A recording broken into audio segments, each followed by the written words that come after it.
21 सितंबर 2005 को jet blue का तैयारा America के बॉब हूप एयरपोर्ट से उड़ा। इस तैयारे की मंजिल न्यूयॉर्क का JFK इंटरनेशनल एयरपोर्ट थी।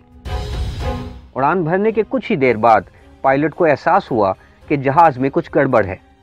मसला ये था कि उड़ान भरने के बाद जहाज के पहिए जहाज के अंदर वापस नहीं जा रहे थे। फैसला किया गया कि एहतियात के साथ निचली परवास करते हुए जहाज को लॉन्ग बीच एयरपोर्ट के ऊपर से गुजारा जाए, ताकि माहिरीन जहाज के निचले हिस्से को देखकर मसले का दुरुस्त तयन कर सकें। माहिरीन को जहाज देखकर अंदाजा हुआ कि जहाज का अगला पहिया 90 डिग्री के जाविये पर मुड़ चुका था। फैसला किया गया कि जहाज को लॉस एंजलिस इंटरनेशनल एयरपोर्ट पर उतारा जाए, जहां रनवे ज़्यादा चौड़े हैं और बेहतर इंतजामात मौजूद हैं। पायलट मतलूबा मकाम पर पहुंचकर भी जहाज को 2 घंटे तक हवा में उड़ाता रहा ताकि जहाज का ईंधन जल जाए।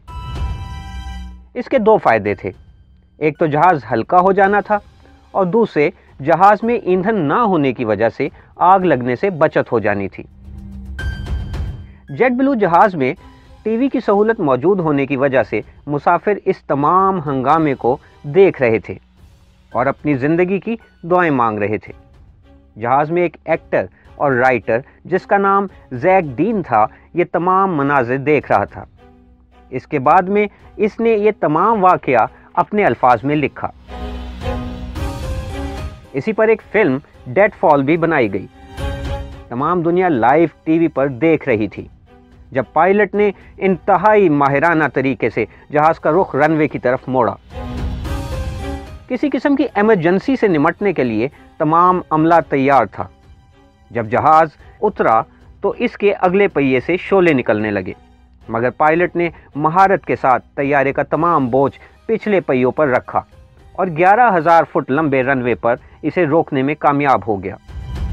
जहाज के रुकने के 7 मिनट बाद तमाम मुसाफिर जहाज से निकले और इनकी सांस में सांस आई।